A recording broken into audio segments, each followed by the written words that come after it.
Welcome back to Takedown, a post-Crown Jewel, pre-WrestleDream version of Takedown. So we'll talk about both AEW and WWE today. Paul, we had a Monday Night Raw, which was actually a Monday Morning Raw for us.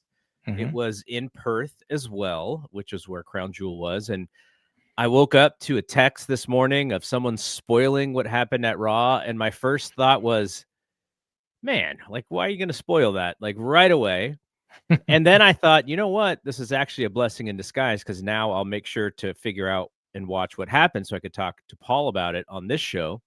And I think you did the same thing because it is pretty newsworthy. Now, I will stop right then and there. By the time this gets posted, most people probably have seen the news, but I don't know if they will have watched Raw by then.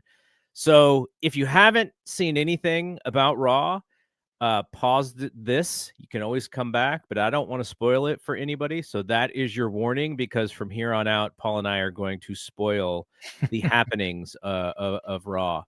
So Raw started with a long promo that I really just wanted to know, what the heck are you guys doing here? It was the part that I liked about it was, given, Seth was giving his props to Bronson Reed. Like, that was really cool because that he should have. Bronson Reed had a great weekend, had a great Saturday by beating Roman Reigns. Who gets to beat Roman Reigns these days? Not many people. And so that was good. But overall, I was just like, what's the TLDR here, buddy? Like, we didn't need 20 minutes or whatever of Seth Rollins talking and essentially not saying much. So, but what it was a little bit of a foreshadowing to the end of the show. And after the main event, in which CM Punk beat Jey Uso and LA Knight to become the #1 contender, which, depending on what the real story is, we don't even know what that means at this point. The original match was supposed to be Saturday night's main event in November, Seth Rollins against CM Punk.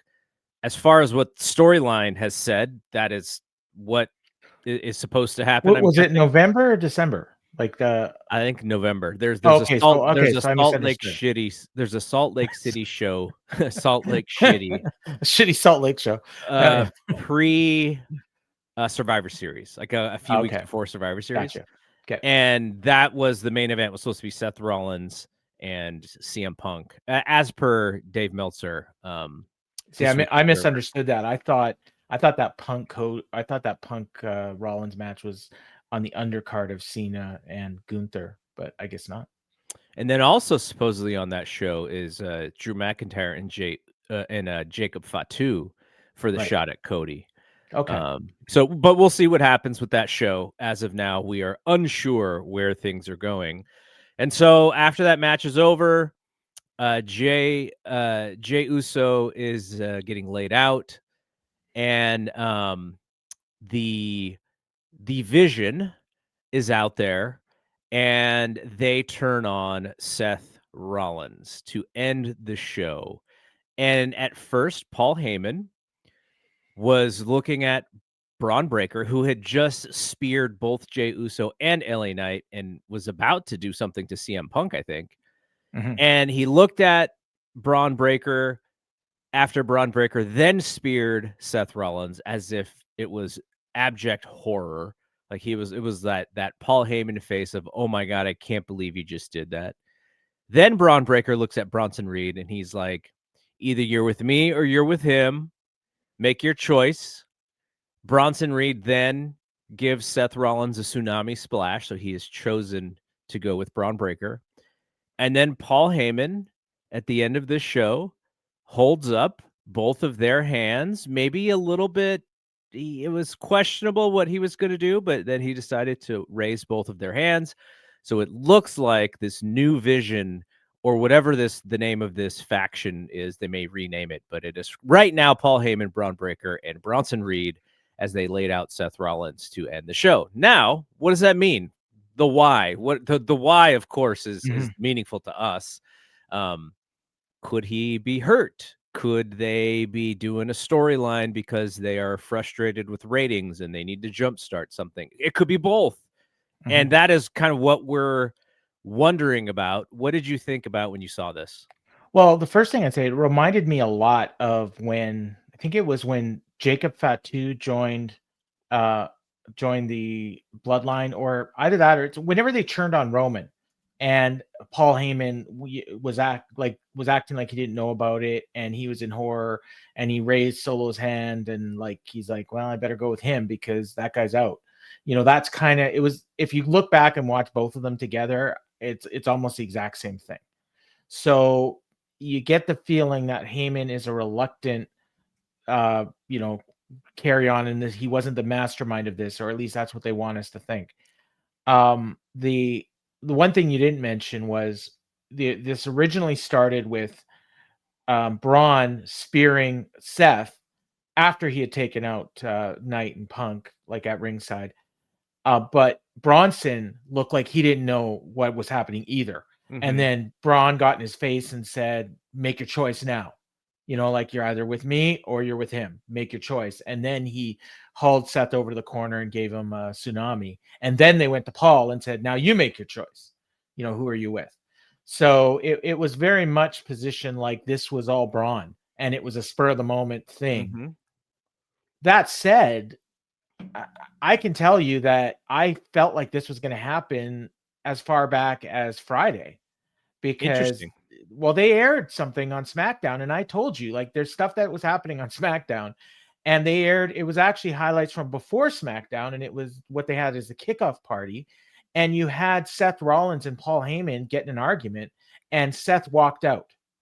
And it was very much like Paul Heyman, like this was not a ruse, like this was like Paul Heyman and Seth Rollins not agreeing, like not in, like obviously in storyline, but not, like. And then on the pay-per-view, basically Seth said, I'm doing this on my own, you guys stay in the back. And then he beats Cody on his own.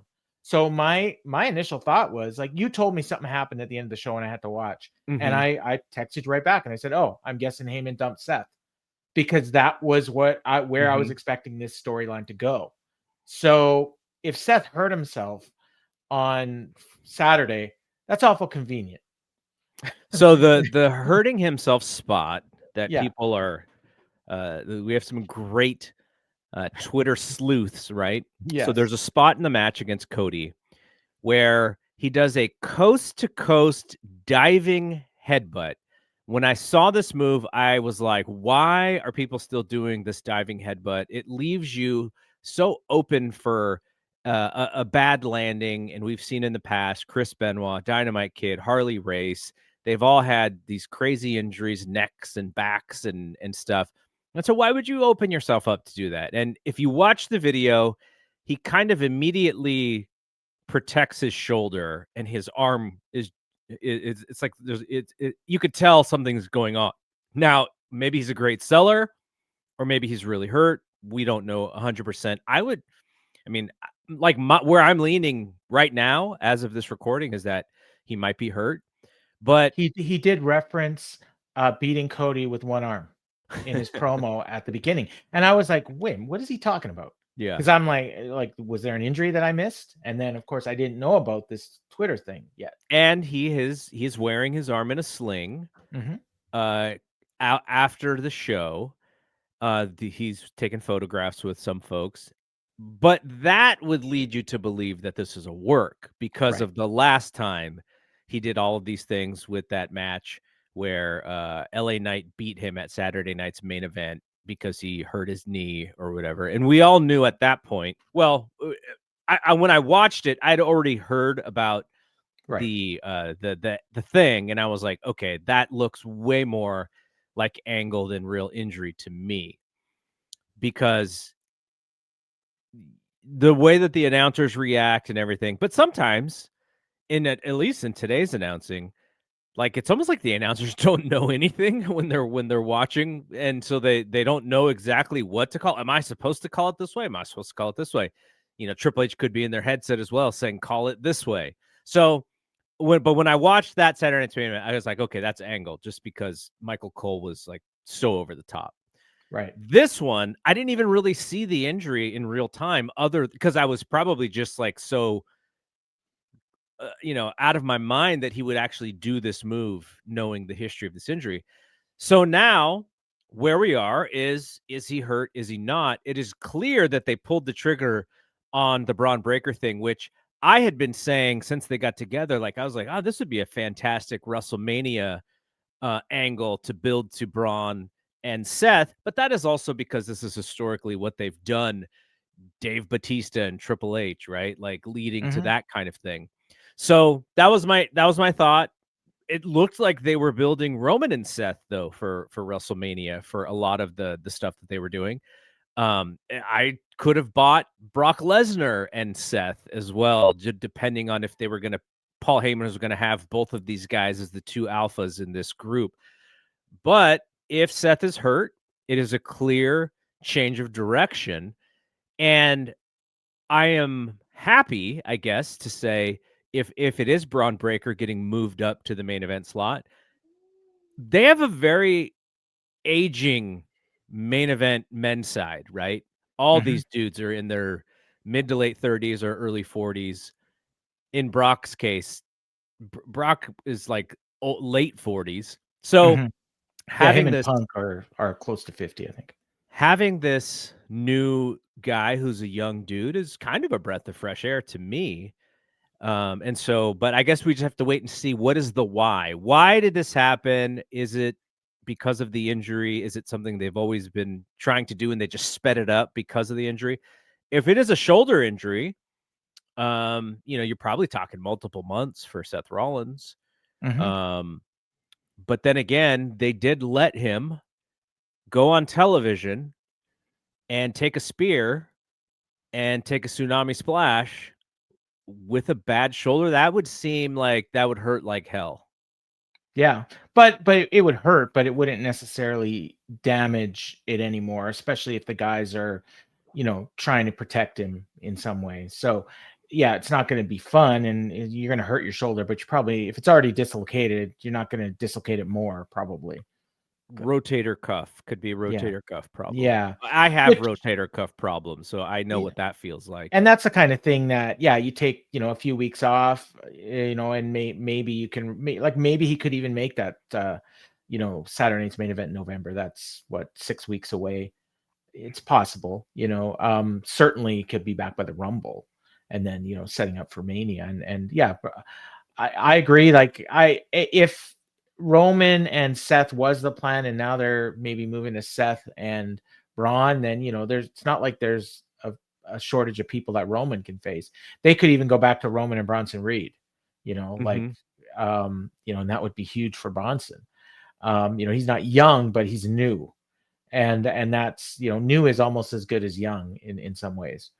It does bring up though, like, where does Brock Lesnar fit in all this? Because like Brock Lesnar beating John Cena the way that he beat them just makes less and less sense to me after right, week. unless there's more to that. But it could just be that, what, maybe John and or Brock wanted that match. Maybe Hunter wanted it. Who knows? Like, yeah, I mean, they wanted it for ESPN for yeah, sure. Well, yeah, why it was could it be booked? ESPN. Why Yeah. was it booked the way that it was booked? Is more my question. Well, again, at the time, I thought it was because Brock was going to be going for a title, but that doesn't seem to be in the cards anytime soon. Cody, I mean, Cody's next opponent apparently is going to be Drew or Fatu. So I don't know where that leaves Brock, unless, maybe Royal Rumble. Like they hinted at something with Brock, like that whole Heyman promo that everyone hated a couple weeks ago or a month ago, whenever it was. Like, he was talking about Brock in storyline as well as probably behind the scenes. Yeah, But there was a lean to attract the people who were right, pretty frustrated that Braun is back. but it was to set up Cody and Brock at some point. And then, so I don't know if plans changed or if, that's just on the back burner right now. Maybe the idea is that Heyman's going to control both titles at some point, or try to. So you got Braun as the Raw champion, Brock as the SmackDown champion. Like, you could do that. That's something they haven't really ever done. Have two champions in the same stable. So that would be different. But I don't know if I like it, but it would be different. All right, we'll have to learn more. This literally just happened. I am leaning towards, I honestly am leaning towards a work, But I'm not saying it's definitely a work or anything like that. But just the fact that I had this in my head before I ever knew any of this. So it's kind of like, it's not like the John Pollock thing where he was flat out told, Right. but watching the show, and I watch everything. So in my mind, I was expecting this.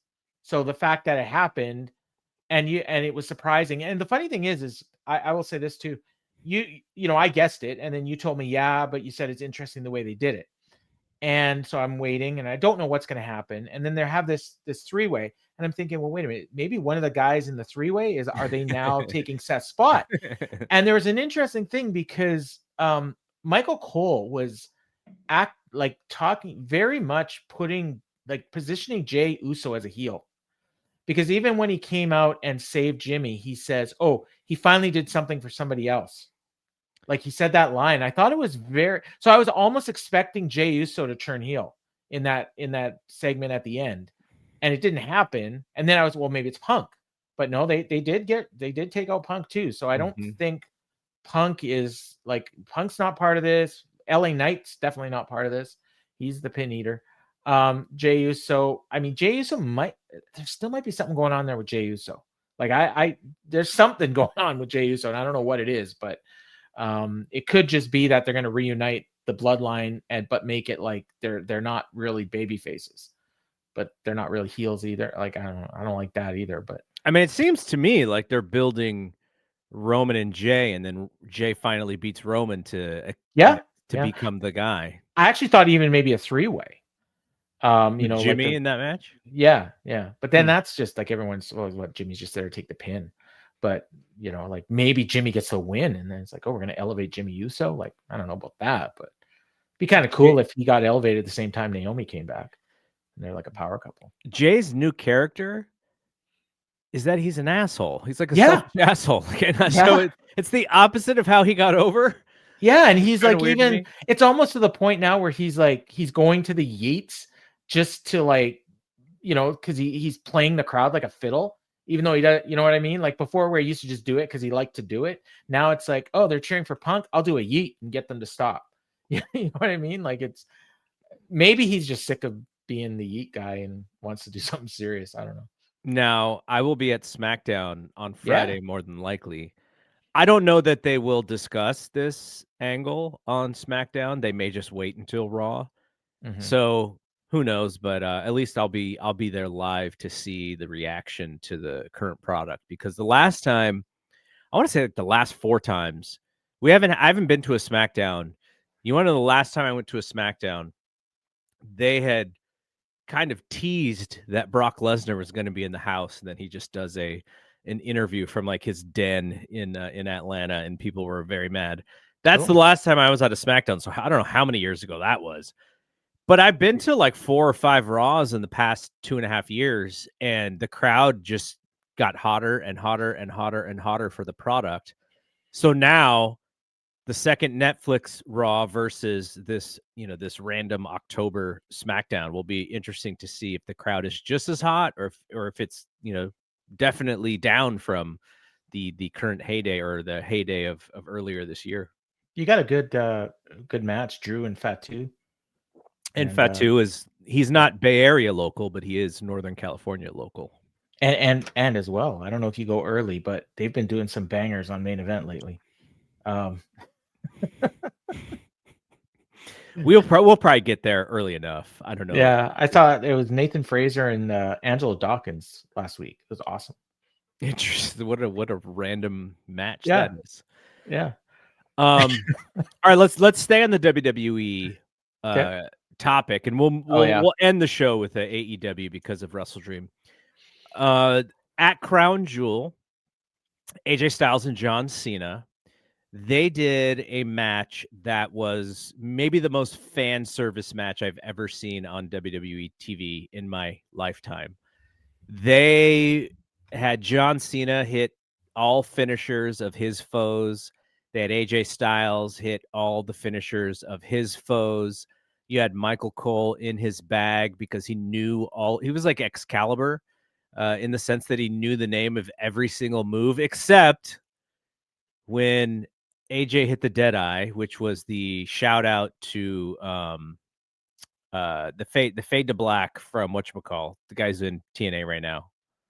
Oh, Frankie Kazarian. Frankie Kazarian. Yeah. And then there was this was later in the show. This was during the Cody and Seth Rollins match, but I think was it Cody or Seth who hit a vertebreaker?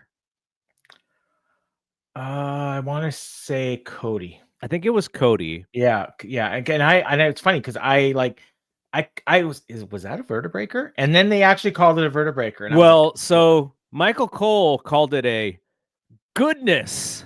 Right. And then Yeah. Wade Barrett followed up with vertebreaker.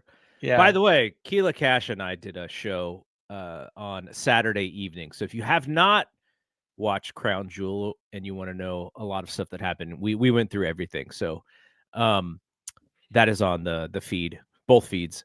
So this match was like, you would rarely see this match in WWE because they are not what most would consider to be like an indie promotion where you just fan service the fans. Like, they really have like a direct thing of what they want to do. And in some cases, when you have an opportunity to fan service the fans, which is John Cena and Brock Lesnar, they do the opposite. And they're like, nope, this is where we're going.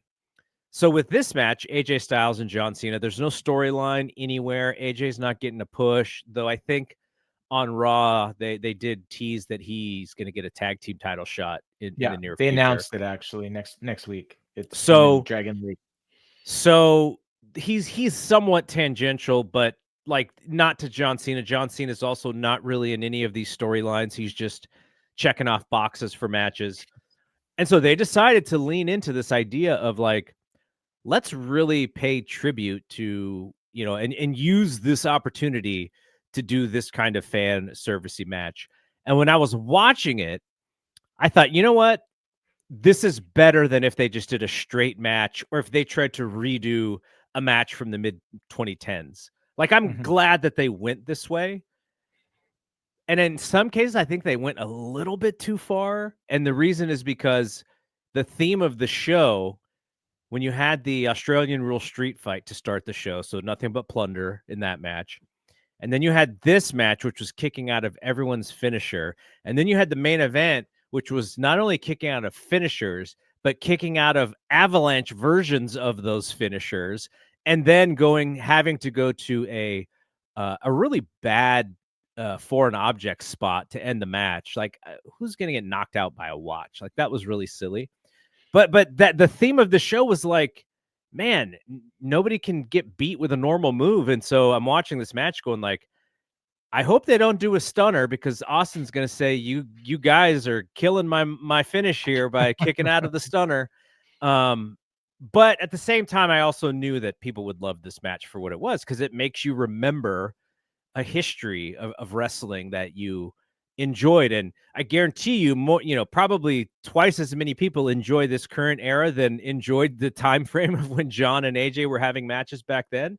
But it was a little bit of an ode to you if you were watching WWE TV back then, which you and I were. So, and not just WWE, which I think was another reason why it was very much not like WWE, because and this is where, like, I hate the term art when it comes to pro wrestling, but I'll use it here. And different people see different forms of art and they interpret it differently. And so when I was watching this, and again, this goes back to my feelings about how WWE traditionally does things.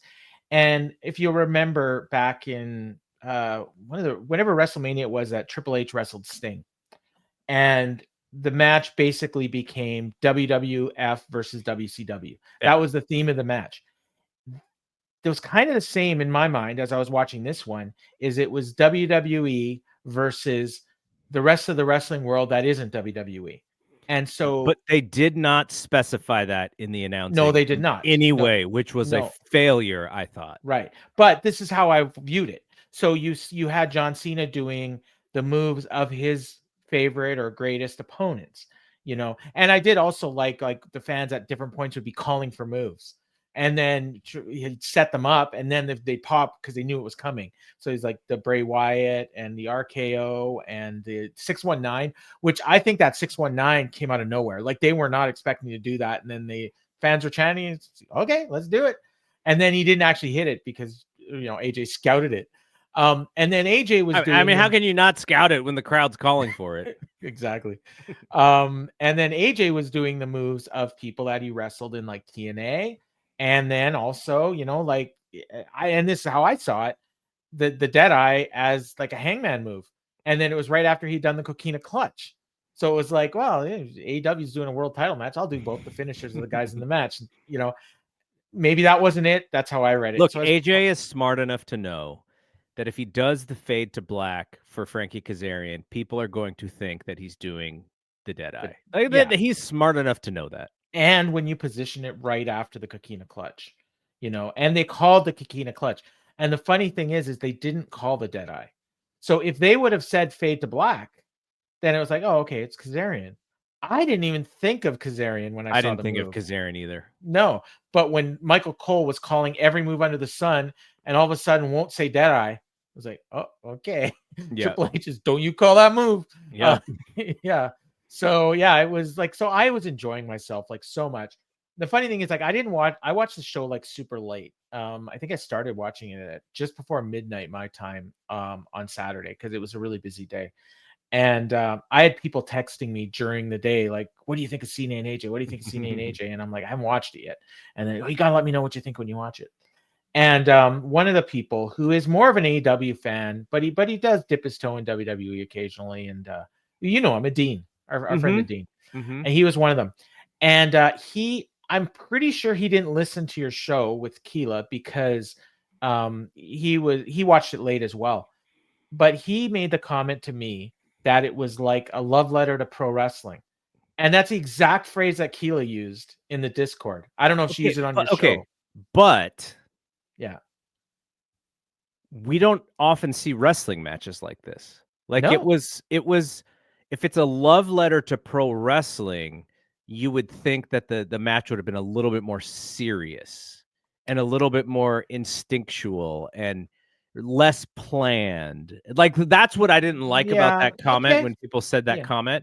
If you said a love letter to their opponents, that makes more sense to me. But a love letter to pro wrestling, I think the thing that I didn't like about that match was that it was not really pro wrestling the way that I see pro wrestling. And that's totally fair. And if you didn't like the match, and that's the reason I liked it, by the way. But if you didn't like that part of the match, I can totally understand it. And if people, like, I'll be honest, like I have this rated as my favorite match of the year. And I'm getting up to almost 3,000 right now. I'm going to pass 3,000 sometime this week. And it was my favorite. It's, in my opinion, for my tastes and for my enjoyment, I liked it better than Gabe Kidd and Kenny Omega, although that is second. And if you want to talk pure traditional pro wrestling, that was probably the best one. Although there's pro wrestling fans that would watch that and wouldn't like it because of some of the things they did. Yeah. One point, I literally screamed and I woke up my wife. And she's like, what's wrong? I'm sorry, I'm watching a wrestling match. It was like 1:30 in the morning. And it's like, I rarely react to stuff like that. And it wasn't like a scream like I'll scream in like a Will Ospreay match when I think he killed himself. Like it wasn't like that. It was just, I was so happy and excited and just loving what I was watching. And that's an emotion with the amount of wrestling that I watch, I almost never feel like that. And I felt like that on this match. And it's to the point now where like, I'm almost seriously considering voting John Cena for Wrestler of the Year, like the Lou Thesz Award, not the most outstanding. Because the knock against him would have been, the match quality isn't there. But he's had quite a few like really good matches now, and he's got the business. And this whole year has been about John Cena. Like, you can't look at 2025 and not think it's the year of Cena. It's a good reminder. I think I like the Cody SummerSlam match better than this. Sure, and he had it's kind of to your point that there are some good matches that he had a great one with Punk too, right? I think. It was solid. It was, it was solid, but he hadn't hit that level yet for right. And then for what we've seen of late. I'm leaving it open because I think he's got 2 left, and it's Dominic and Gunther probably. Mm-hmm. And I think that Dominic match could be fantastic in San Diego. And it might be more like this too, where he didn't do the Eddie spot. He's going to do the Eddie spot in against Dominic. Like, There will be a lot of stuff like that. I think the reason why the Dominic stuff in the match on Raw, where he puts the hammer in, he uses the hammer, then puts it in the boot, hits 619. I think all of that stuff is a setup to this Cena match so that right. Cena sees that stuff coming and kind of outsmarts it. And then maybe for Gunther, maybe he just has one last great match. Like none of the because Gunther will say stuff in the promos. This isn't going to be a tribute match. You're not going to be doing, and he'll reference about you're gonna be in a fight, and like something like that. And Gunther's a great promo. So I think that last match could be great. And if he closes it out with 2 great matches, I think he gets my vote. And I don't think I'll be the only one. Maybe I will. I don't care. It's my vote. Yeah. So I think the one thing, and this may even play into your point as far as how important he's been this year, is the reason why they can get away with this is because of John Cena's longevity and his star power. Correct.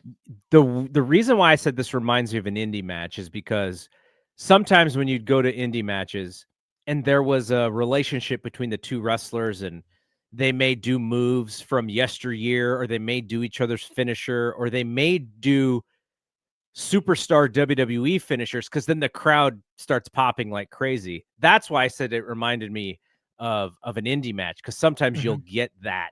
You'll get these like odes to they'll just all of a sudden start doing WWE spots out of nowhere for no reason, because they're also watching that stuff, obviously. But you can get away with that if you're John Cena and AJ Styles. You couldn't get away with that if you were just like a random wrestler, right? Like people would see through it and they'd be go, "Oh, this is a bunch of copycats." But it's John Cena doing it, and people think it's like the greatest thing. So one thing too was that they set this up as well, and we didn't mention this, but before the match, John Cena does his typical, like Alicia Taylor will do, the greatest of all time, never seen, unseen, 17, whatever. Then he hands her a piece of paper, and it's AJ's entrant, and I thought that was really cool, and it set up what they were going to do. Yeah, because he called himself the epitome of total nonstop action, the ace of the Bullet Club. So he's referencing everything he did outside of WWE. And then they have the match. So that was the other reason why I was thinking the way I was thinking. Now, there's been matches like this before. I think like Finn Balor had one, or Fergal Devitt at the time, and it might have been against Kenny Omega or somebody, where they did moves of people that previously had been in the Bullet Club. And then there was one they did in TNA where they were doing, I think it was Josh Alexander and it might have been Will Ospreay, where they were doing moves of all the previous TNA world champions. So, like we've seen matches like this before, and this was just the WWE version of it. All right, let's move on to All Elite Wrestling. And there's a pay-per-view this weekend. And I think my take on this show is similar to my take on a lot of these shows, which is they are really hitting it out of the park by with their current audience. Like their current audience is super happy with the product. You can just tell by all the the reviews of the pay-per-views, and everyone says, "Oh, show of the year," and I watch it and I go, "This is like just like the last show that I watched, just with different guys." But they are really leaning into this fan base. And so, we had this test last time where they go heads up against WrestlePalooza, or at least same day. And we were wondering, are they going to take a hit in the buys? Are they going to take a hit in the buys? And they didn't. They actually outperformed what I think most people's expectations were. So now they're back. No WWE competition. WrestleDream in St. Louis. There's not a lot of people that are going to be going to this show, at least compared to the last few AEW shows, pay-per-views. And I'm thinking like, man, I could do for like another 4 weeks without having to watch an AEW pay-per-view. And I don't, but here's the thing. I am not an AEW sicko. I don't live or die for these shows. So that just might be someone who watches a bunch of different stuff versus someone who's just watching AEW television, they're like, you know what? I'm ready. I'm ready for another pay-per-view. Where do you sit with this one? Where I sit is like I like you. I don't think it doesn't feel like they're ready to have a pay-per-view yet. And a lot of these matches feel um like it's all stuff we've seen before almost. Like other than Joe and Hangman and Chris Statlander and Tony Storm, the 2 world title matches, which I'm not sure if Paige and Joe have ever wrestled. I know a big part of the build to Statlander and Storm is that they've never wrestled, except they actually did both wrestle on the last pay-per-view against each other. It was just in a 4-way, not a singles match. Mm-hmm. And then there's another singles match that are the other 2 people that were in that 4-way. So, and then we have like 2 matches that are direct rematches from that show. We have another one that's a rematch from Dynamite. We have another one that is the 5th match that these 2 have had in the last year, Kyle Fletcher and Mark Briscoe. So it's, and Darby Allin, John Moxley have wrestled a bunch of times. So it's like, it's just matches that, oh crap, we got a pay-per-view. We'll just keep some programs going that are already going, but it doesn't feel like anything's advancing. It definitely doesn't feel like WrestleDream is a destination. It feels like it is a fork in the road. They should call it road to Full Gear. Road to Full Gear, or Road to the Continental Classic, or Road to Blood and Guts. You know, what I was thinking about was if they said this was a Max special instead of actually calling it a pay-per-view, I would feel way different about the show. Yeah, or like, and I'll bet you if you ask, because these AEW fans, and I don't, that's the wrong way to put it. The hardcore AEW fans that really are super into the product that you referenced. By the way, you watch as much AEW programming, even more so than the sickos that we're talking about. Correct. You're just not as head over heels with the product as the sickos that we're talking about. Right. And my thing that is, I think if you ask them and they say, look, how much are you looking forward to WrestleDream? And there's one person that I won't say his name because I don't want to throw him under the bus or anything, but he'd be like, I'm at a 10, like he's at a 10 for every show. But if you ask them, which is a great place to be at if you're a wrestling fan, right? Absolutely. Every pay-per-view, you're so excited, you can't wait. That's fantastic. But if you asked him or anybody else to say, okay, put these events that are coming up in the order of how much you're looking forward to them: the Women's Blood and Guts match, the Continental Classic, Full Gear, and WrestleDream. Yeah, WrestleDream. Where does WrestleDream fall on your list? And I'll bet if they're being honest, they're going to say 4th. Yeah. Like, you know what I mean? And I think even Tony Khan would say 4th because the other things, and the women's tag titles are another one that, like everyone's talking about, which we don't even know how, if, when, why, or where that's happening, but it's happening and there's build to it. So yeah, like WrestleDream to me feels like, oh, it's the week that we have to have a pay-per-view. So here we go. And I'm sure it'll be good. I would say, like, I bought this pay-per-view as part of a bundle with the last show. I've said this, there's no way I would pay for this pay-per-view. Like if I hadn't already bought it on a bundle, but I paid $35 for 2 shows. So I'm going to watch it and I'll probably enjoy it. But it is also a bit of a referendum for them. Like if this show's better be good. Yeah. And I made no mistake about that. I didn't think All Out was that good.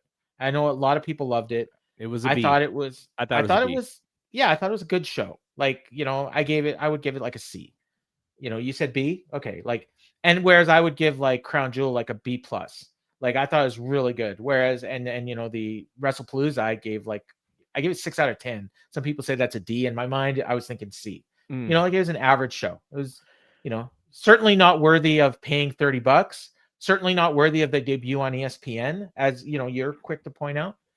And this too, like this is their second show now on HBO Max. It's a high profile platform. You're asking people to pay a lot of money to watch it. You better put on a good show. Yeah. Okay, so I had this comment on Wrestling Observer Radio last Friday. Okay. Dave was talking about, Dave, at least to me, Dave overuses the phrase great match. Dave has made the term great match, to me at least, mean average match. Because in my opinion, If everything is great, then nothing really stands out, right? If just the bottom line, everything is great. So we were talking about Dynamite, and I even forget what he said, which made me bring it up. And I said, Kyle Fletcher and Kyle O'Reilly, if I knew nothing about either guy, if I did not follow AEW television and I sat down to watch the match, I would think that match was awesome. But I know everything about both guys. I know everything about AEW storylines, and I couldn't have been further from being disinterested in that match because I knew it was going to happen. Yeah. And he said, well, yeah, that's me in every wrestling match. And I go, yes, but you are unique in that this is what you really like. And I don't like that as much as you do. And he said, well, WWE is the same. And I said, yes, but their guys are over. And he said, but the wrestling isn't over. And I said, yeah, because they're just waiting to fast forward to the last 3 minutes of the match because they know that's all that matters. And the same thing with AEW, but I don't care, like for the most part. So that is the difference. And so go ahead. It's perfect because like I have a friend that is super into WWE and can't watch AEW. And I had a conversation with him and I hope I didn't tell you the story. I know I told this to Jeff, but he says AEW just disgusts me. And Yes. I'm like, oh, so in my head, I'm thinking he's thinking about like blood and guts and the blood, all that. yeah. And I'm like, I bring that up. No, that's not what I'm talking about. And he says, what I'm talking about is you see a guy comes out and he's obviously a big star. Maybe he's a champion. And then you see the next guy come out and I don't even know who he is. Or maybe I do know who he is and I don't think he's nothing. And then they go out there and they wrestle for like 15 minutes. Yeah. And I'm like, get to the point. Like, this is what he's saying. So he's like, yeah, the wrestling's good, but I don't care. And why are you wasting my time when I know that the guy's going to win? So in the match you're talking about, it's Kyle O'Reilly. Like, I know he's not going to win. Just give me that match for 5 minutes and then let him cut a promo. Like, that's what I want to see. And I'm not saying that this is my friend talking. Me, I like good wrestling, so I kind of want to see both. But I do say, like, there's a lot of these matches where, like, I'll watch them and, like, the Swirl or something, against Prodito. I think what a lot of wrestling fans feel is that I am smart, and thus you are giving me a match that is almost a little bit of like disrespect to my pro wrestling intelligence. Like, you are supposed to be AEW where you lean towards the smart fans, and WWE sometimes kind of makes fun of their own fan base sometimes for getting behind stuff. You guys should be better than that. And so to that, I definitely understand that because, like you said, it's really about a time commitment. And if you're going to pretend something is important and try and sell me on the importance, and I know when I get to the end of this match, it's going to be exactly what I thought at the beginning, then the next time this happens, that tells me, okay, I don't really have to care that much. And so, it's to each their own when it comes to that stuff. And if you want me to take Kyle O'Reilly and Kyle Fletcher seriously, maybe don't do a promo segment right before the match where Kyle O'Reilly ends the promo by going, must kill Kyle, like right away you're telling me, oh, this guy's an idiot.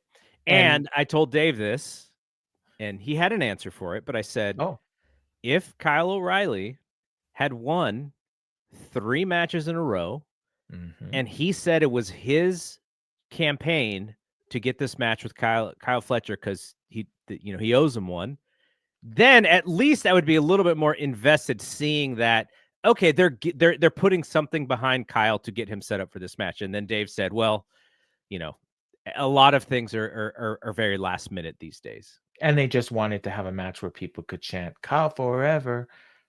So to me, when I see that, I go, okay, it's not that important and I can move on. But maybe to the AEW fan base, they just care that they're going to be entertained in that match. And that is not entertaining to me. So it's just a difference of opinion. And the argument to this is going to be, it's all elite wrestling. So everybody that wrestles in this company is elite. So there shouldn't be any squashes. And, a lot of people feel like that. And if that's your mentality going in, then that you probably want to have, you don't want to see squash matches or maybe the occasional one, but it should be, if it is all elite, yeah, there should be a level of excellence for your champions. And maybe if Kyle O'Reilly is the number 15th contender for this title, there should be more of a discrepancy. 100%. So 100%. it's just, it's just what you like. But let's quickly get back to WrestleDream. So you were talking about the matches. And so I was thinking from the perspective of which of these matches am I really concerned about when it comes to who's going to win? And so let's start at the top. Jon Moxley, Darby Allin. I don't care, and I don't think they care that much. I think they just know that it's going to be a spectacle of blood and guts and chaos. And what are these guys going to do next? That is what this match is. Yeah, and I mean, it feels like Darby's got to win one of these at some point. So, but he's also the same guy who just went making the rounds of the media saying, there were people who cared too much about winning and losing, which was why their locker room sucked or whatever. Yeah, well. Or who just didn't want to lose or whatever. So I don't know. That may be a tell. Okay, singles for the AEW World Championship. Hangman Page, Samoa Joe. Unless Hangman Page is injured like Seth Rollins, there's no way Samoa Joe's winning this match. Thus, we're just in it for good wrestling, I guess. Yeah, and there's no reason why you would put the world title on Samoa Joe. Yeah, and Samoa Joe is such a pro. He will do his best. Hangman will do his best to make you believe this match really matters. And maybe they will get me at some point. But looking at it on paper, they have not gotten me on the build. They've not gotten me in any way yet. So maybe it will just be they're just excellent wrestlers, and that's what will get me for this match. Yep. I will say I am intrigued with Chris Statlander and Tony Storm. It's probably too early to put the belt back on Tony Storm, so that is also part of the intrigue. How does Stat beat her? Tony is a giant superstar for them, so they're probably going to be very careful and very creative as far as how this thing finishes. But I think this program does mean something because the prior match that they had, it was a little fluky. And Chris Statlander wants to prove that this was not a fluke. I can actually beat you. So there is some meaning behind this match. Yeah, I'd agree. And I was not in favor of Statlander winning the title, but I have been in favor of pretty much everything they've done since she won the title. With the exception, I don't particularly care for her new entrance video, but that's pretty minor. Jurassic Express versus the Young Bucks in the $500,000 cash prize. If it was not the Young Bucks and Jack Perry in this match, I would be looking for a fast forward button. If it wasn't the Young Bucks and Jack Perry. Just because I like those guys. I was going to say, because then it would just be Luchasaurus. And of course, I don't like Luchasaurus. I know. That's what I mean. But like the stipulation to this is some of the dumbest shit that I hate about AEW. It like the idea that Tony Khan is going to give one of these teams $500,000. Like one of the teams, the Young Bucks, he has spent the last 3 months making fun of in storyline, like not giving them pyro, making them pay for their own things, making them pay other people's purses, all this stuff. Now, all of a sudden, he's going to give them $500,000, which is the most that they've ever given for a tag team match, by the way. And then the other team has a guy that tried to kill him in storyline and never apologized, never did anything to, like, what's the word? To like make himself better, like to make light of the, like he hasn't done anything to turn babyface or anything other than show up with his music. And so, yeah, the match is going to be, 3/4 great, but other than that, like, yeah, it's dumb. They might as well just make it a ladder match and put the money on the ceiling. I was thinking about this, like Jack Perry, Kenny Omega, and the Young Bucks. There is like a story there that they'd been telling. Could they have done a worse job bringing the storyline back into the television program? I don't think they could have done a worse job. No. Like especially when you consider the way that they like had what they did with Kenny Omega after his last match. I'll just say, like, that was just, especially in hindsight, is mind-boggling. The fact that you did that, you had him attacked by Andrade, and then you never even mentioned Andrade the next week on TV. And it's like it never happened. And then where's Kenny and all this? And now you didn't even mention this. And maybe you don't even know. I think you know. Kenny Omega and Jack Perry are teaming up on Dynamite. Yeah, I heard about that. At the very least, the one good thing that came out of this was, and it's funny because I watched this, and then immediately after I watched it, I listened to your Fight Game podcast with John LaRocca, and you said, I want him to say to Jack Perry, I don't believe any of your shit. And he actually said that. Those exact words. Yeah. Awesome. He's like, I don't care why you're here. I don't believe your shit. You took me out. And the thing is, he didn't even apologize for it. He said, I'm really sorry, Kenny, for what happened to your friends. Kenny looked at him like, you got to be trolling me, right? Dude, but by the way, yeah, the Kota Ibushi thing, I can't believe they showed that on TV. I was flabbergasted when I saw that. And the funny thing is the whole match leading up to it, like, it was not good. Yeah. And you could tell, like, Kota was not moving very well. Like, I don't know if he's hurt going in or what, but yeah, like and then, John is going to have a field day with this if he saw it. I don't think he saw it. Well, you got to make him watch it because he goes out of the ring and Bryce Remsburg counts to 10 and takes his time. This match is over. Like, there's no reason, but Bryce had to get his shit in and count to 10 and make sure that's it. That's you know, like, they couldn't just call the match. It was so bad. I hope he's okay. I saw the tweet or the Instagram post or whatever he did, and it's either a retirement post or something say he's coming back. I'm not sure which, but I don't think we're gonna be seeing him for a while.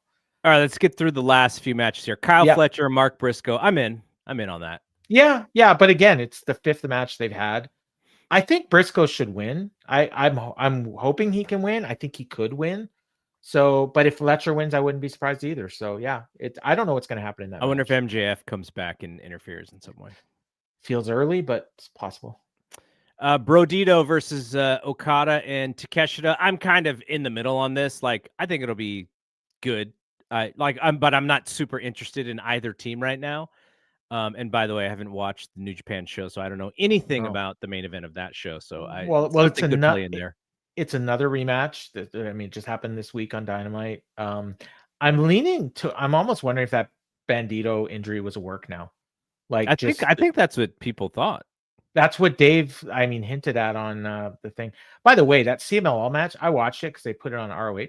It was a good match, but it was nowhere near match of the year quality. I don't know what people were talking about. The first match was way better, and I didn't even think that was match of the year quality. But this was a 4.25 star match. Jamie Hayter and Tekla. I think this is fine to kind of kickstart the feud. Feels more like how AEW would do a TV match. Yeah. Well, the funny thing here is you say kickstart a feud. Like, these two have been going at it, like, for months. And the funny thing is, I assumed this was a rematch, but I looked it up, and they've never actually wrestled each other. And this is really cool. I can't remember the last time we had a singles match on an AEW pay-per-view with women that didn't involve a title. So yeah, or like a major storyline. Like, this is kind of a minor storyline so far. It is the center of the Blood and Guts feud.